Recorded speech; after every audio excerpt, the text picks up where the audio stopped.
Hello dear students, मैं आदर्श तिवारी गुरु classes के online platform पे आपका स्वागत करता हूं। जैसा कि आपको डेली आजकल क्लासेस ऑनलाइन अवेलेबल हो रही हैं हर सब्जेक्ट से रिलेटेड। उनमें से एक सब्जेक्ट है आपका इंग्लिश, और उसका एक छोटा सा टॉपिक मैं आपके सामने लेके आया हूं जिसका नाम है क्वेश्चन टैग। और ये बहुत ही छोटा टॉपिक है और बहुत ही ईजी टॉपिक है जिसको आपको समझने में बहुत ज़्यादा दिक्कत नहीं होने वाली है। और इस तरीके से मैंने इसको रिप्रेजेंट किया है कि आप बोर्ड पे देख सकते हैं, और मैं इसको आपको एलेबोरेट करूंगा और आपको समझने में आसानी होगी। सबसे पहले हम ये जानने की कोशिश करेंगे कि क्वेश्चन टैग होता क्या है। क्वेश्चन टैग बेसिकली एक क्वेश्चन जैसे ही होते हैं, लेकिन ये एक छोटे फॉर्म में होते हैं। ये आपके द्वारा पूछे गए किसी भी बात को उसके बाद एक क्वेश्चन क्रिएट सेंस करते हैं। जैसे मैं आपसे कहूं कि आप बाहर जा रहे हैं ना, तो ये जो लास्ट में मैंने एक सेंटेंस छोटा सा पुट किया, यही क्वेश्चन टैग होता है। तो एज ए डेफिनेशन अगर हम कहें तो बहुत ही छोटी सी डेफिनेशन है, जैसा कि आप समझ सकते हैं। Question tag is an small question which comes after a sentence. इसका मतलब एक ये छोटा सा क्वेश्चन ही होता है, लेकिन ये एक सेंटेंस के बाद में आता है। जबकि जो इंट्रोगेटिव सेंटेंस होते हैं उनमें क्वेश्चन डायरेक्टली पुट कर दिया जाता है। जैसे कि आप छोटे छोटे सेंटेंस ले लीजिए, what's your name and where are you going right now. So but question tag क्या होते हैं, ये एक सिंपल सेंटेंस के बाद में पुट किए जाते हैं, लेकिन उसकी कुछ कंडीशंस हैं। कंडीशंस क्या हैं कि अगर आपका सेंटेंस पॉजिटिव में है तो क्वेश्चन टैग आपका नेगेटिव में होगा।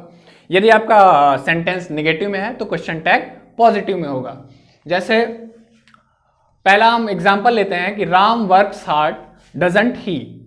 एक छोटा सा सिंपल सा सेंटेंस है जो आपको इलेबोरेट कर रहा है कि राम एक बहुत ही मेहनती है, और डजंट ही, क्या वो नहीं मेहनत करता है। यहां पे सेंटेंस आपका पॉजिटिव में है और आपका क्वेश्चन टैग नेगेटिव में है। दूसरे सेंटेंस में क्या है कि दूसरा सेंटेंस आपका नेगेटिव में है बट उसका क्वेश्चन टैग पॉजिटिव में है। क्वेश्चन टैग में हम लास्ट में क्वेश्चन मार्क पुट करते हैं, जिससे ये शो होता है कि ये एक क्वेश्चनेबल सेंटेंस है। जबकि अगर हम इसको पुट नहीं करते हैं क्वेश्चन मार्क, तो ये फिर क्वेश्चनेबल नहीं हो सकता है। जैसे क्योंकि सेंटेंस तो सिंपल ही है, राम वर्क्स हार्ड, ठीक है। अब मैंने डेफिनेशन एलेबोरेट कर दी थी आपको। और दूसरा है कि कभी कभी होता है कि सेंटेंस में नेम आ जाते हैं, प्रॉपर नेम। जैसे किसी का प्रॉपर नाउन आ गया, किसी का नाम आ गया, राम आ गया यहाँ पे, जैसे मैंने दे रखा है राम। लेकिन हम जब क्वेश्चन टैग यूज करते हैं तो वहां पे हम प्रोनाउन ही यूज करते हैं। इसलिए मैंने यहां लिख रखा है कि use always pronoun in question tag. Ram works hard doesn't, Ram नहीं, डजंट ही, क्योंकि राम के सेंस में प्रोनाउन ही आएगा, ठीक है। यहां पे ऑलरेडी प्रोनाउन है तो इसमें मुझे कोई रखने में कोई दिक्कत नहीं हुई। दूसरा मैंने मतलब वीडियो शुरू करने के पहले में ही बताया था, शुरुआत में ही, कि सेंटेंस अगर आपका पॉजिटिव होता है तो क्वेश्चन टैग आपका नेगेटिव हो जाएगा, और अगर सेंटेंस आपका नेगेटिव है तो क्वेश्चन टैग आपका पॉजिटिव हो जाएगा। फिर नेक्स्ट रूल क्या कहता है कि sentence and question tag should be in same tense. Same tense के लिए आप देखें, राम वर्क्स हार्ड, ये आपको खुद पता चलना चाहिए। अगर आप पढ़ रहे हैं, टेंस के बारे में नॉलेज है, ये प्रेजेंट इंडेफिनिट टेंस है, ठीक है। एस लगा हुआ है वर्ब के बाद में, तो हमारा जो क्वेश्चन टैग है वो भी हमारा प्रेजेंट इंडेफिनिट में ही होगा। He is not coming, is और आईएनजी का फॉर्म, ये आपका कॉन्टिन्यूअस का फॉर्म है, तो ये आपका क्वेश्चन टैग भी कॉन्टिन्यूअस में ही होगा, ठीक है। तो हमने हेल्पिंग वर्ब इज लगाई है। दूसरा है, नेक्स्ट रूल क्या कहता है कि use contracted form in negative question tag. जैसे आपको पता है, आप कुछ मैं यहां मेंशन कर देता हूं, हैड नॉट, हैव नॉट, ठीक है, आर नॉट। इस टाइप के जो नेगेटिव आपके ऑक्सिलरी वर्ब होते हैं, उनको जब हम क्वेश्चन टैग में रहते हैं तो उनको कॉन्ट्रैक्टेड फॉर्म में, कॉन्ट्रैक्टेड का मतलब होता है संकुचित या थोड़ा सा कम करके लिखना होता है जिसमें, तो ये हम इसको हैडंट, डजंट, डिडंट इस तरीके से लिखते हैं। तो ये हमारा कॉन्ट्रैक्टेड फॉर्म होता है इस नेगेटिव सेंटेंस ऑक्सिलरी वर्ब का। फिर उसके बाद है, लेकिन हमारा एक एक्सेप्शन भी है इसमें, एम नॉट। एम नॉट को आप शॉर्ट फॉर्म में नहीं लिख सकते हैं, इसलिए हम इसके लिए आर नॉट का प्रयोग करते हैं, जिसको शॉर्ट फॉर्म में आंट बोलते हैं, ठीक है। तो आपका कहीं भी अगर एम नॉट आता है तो आप वहां पे आंट प्रयोग कर सकते हैं, ठीक है, और यही करना ही है आपको, ठीक है। तो यही आपका सही होगा। फिर है आपके कुछ नेक्स्ट रूल में है कि हार्डली, स्कैर्सली और सेल्डम। हार्डली का मतलब होता है बड़ी मुश्किल से, ठीक है। स्कैर्सली का मतलब भी होता है कि बड़ी ही मुश्किल से, और सेल्डम का मतलब होता है कभी कभी, जो बेसिकली एक अपने आप में एक नेगेटिव सेंस रिप्रेजेंट करते हैं। जैसे मैंने आपसे कहा कि वह स्कूल कभी कभी आता है, इसका मतलब आप अंदाज़ा इससे ही लगा सकते हैं कि शायद ही कभी कभी आता हो या एकदम से ना ही आता हो। But most of the time इनके जो सेंटेंसेस सेंस होते हैं वो हमेशा आपको निगेटिव ही देते हैं। हार्डली, वो बड़ी मुश्किल से पहुंच पाया था। He had hardly reach the station but the train left. ठीक है, तो ही हार्डली डज एनी वर्क, वो बड़ी ही मुश्किल से कोई काम करता है। ठीक है, और फिर does he is seldom absent, is he. तो ये बेसिकली हमारे देखिए, आप यहाँ पे आपको लग रहा होगा कि मैंने यहाँ पे निगेटिव कुछ नॉट या नो का मेंशन नहीं किया है, बट नहीं, हार्डली और सेल्डम ऑलरेडी आपको ये नेगेटिव सेंस रिप्रेजेंट कर रहे हैं। तो अगर आपका सेंटेंस नेगेटिव में है तो आपका क्वेश्चन टैग पॉजिटिव में हो जाएगा। ठीक है, फिर आते हैं नेक्स्ट रूल पे। लेट अस या लेट से जो हमारे सेंटेंस शुरू होते हैं, जैसे let us go to party tonight. ठीक है, तो इसमें हमारा जो क्वेश्चन टैग होगा वो शैल भी होगा, ये फिक्स्ड है, आप इसको देख लीजिएगा कि let us go to party tonight shall we.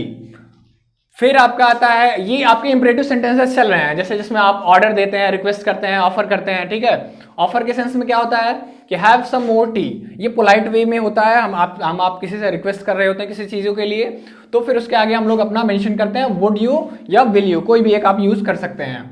फिर है नेक्स्ट आपका है कि ऑर्डर या रिक्वेस्ट है, इंपरेटिव सेंटेंस में आते हैं ये सब। ऑर्डर या रिक्वेस्ट आप किसी से कर रहे हैं, जैसे कम इन, अंदर आ जाइए, वोंट यू। ठीक है, ये आपका वुड नॉट का कॉन्ट्रैक्टेड फॉर्म है। ठीक है, यहाँ पे मैंने कॉन्ट्रैक्टेड फॉर्म का मेंशन किया है, तो ये वुडंट का जो है, वुडंट जो है इसका ये कॉन्ट्रैक्टेड फॉर्म है। फिर है can't you, shut your mouth can't you, impatience, ये आपकी अधीरता को दिखाता है, आपके अंदर पेशेंस ही नहीं है। जैसे अपना मुंह बंद रखो, क्या तुम अपना मुंह बंद नहीं रख सकते हो? तो इस तरीके के सेंटेंसेस आपको ये कभी कभी इम्पेशेंस आपका रिप्रेजेंट करते हैं। और फिर आता है कभी कभी आपके जो सेंटेंसेस होते हैं उसमें सब्जेक्ट जो है डायरेक्टली पुट किया रहता है, जैसे किसी का नाम हो गया पर्टिकुलर, या फिर किसी प्लेस का नाम हो गया, या फिर किसी प्रोनाउन को ही कर दिया गया। But sometimes sentence starts with there, तो अगर देयर वहां पे there, if there is used as a subject, ठीक है, तो then it is also used as question tag, तो आपका देयर ही क्वेश्चन टैग में आ जाएगा। एग्जाम्पल के लिए मैंने एक एग्जाम्पल भी दिया हुआ है कि देयर इज नो वाटर, वहां पानी नहीं है। इज देयर, क्या वहां है, आपको लगता है? तो पहला सेंटेंस आपका नेगेटिव में है और आपका क्वेश्चन टैग क्या हो गया, पॉजिटिव में हो गया। तो सिमिलरली ये सेंस बहुत ही क्लियरली दे रहा है कि वहां पर पानी नहीं है, क्या है, तो ये एक क्वेश्चन आपको पुट करता है। नेक्स्ट रूल क्या कहता है कि question tag should be always used according to main part of the sentence. ऐसा नहीं कि आप क्वेश्चन टैग किसी भी चीज को उठा के रख देंगे। अब जैसे यहाँ पे तो सब्जेक्ट हैं, आपने यू के साथ लगा दिया है, बाकी जगह भी हमने यहाँ पे मैंने सब्जेक्ट दे रखा है, सब्जेक्ट दे रखा है, लेकिन कभी कभी सेंटेंसेस लेंथी हो जाते हैं, उनमें हमें थोड़ा सा समझना पड़ता है कि कौन सा पार्ट हमारा इस सब्जेक्ट का, इस सेंटेंस का मेन पार्ट है। जैसे आई थिंक, मुझे लगता है, अब यहाँ पे आई आप सब्जेक्ट समझ के अगर इसके साथ आपने क्वेश्चन टैग लगा दिया तो वो आपका गलत हो जाएगा।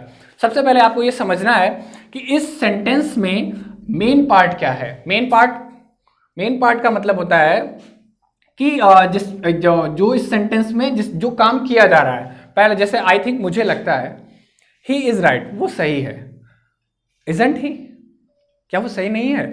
तो इसका मतलब यहां हुआ कि मुझे क्या लगता है, क्या नहीं लगता है, वो मेरे ऊपर डिपेंड करता है। बट सेंटेंस में मैं क्या रिप्रेजेंट कर रहा हूं कि ही इज राइट, क्या वो सही है या नहीं है। तो मैं जो सोच रहा हूं बेसिकली इसके बारे में सोच रहा हूं, ठीक है। तो हमारा जो ये सेंटेंस का मेन पार्ट हुआ ये ही हुआ, ठीक है। तो हम इस ही के अकॉर्डिंग पे क्वेश्चन टैग रखेंगे, ठीक है। तो यहाँ पे हमारा he is right simple present tense है, तो हमने इसको पॉजिटिव में था तो नेगेटिव में मैंने रख दिया है, ठीक है। तो ही इज राइट यहाँ पे इस सब्जेक्ट के अकॉर्डिंग नहीं होगा, ठीक है।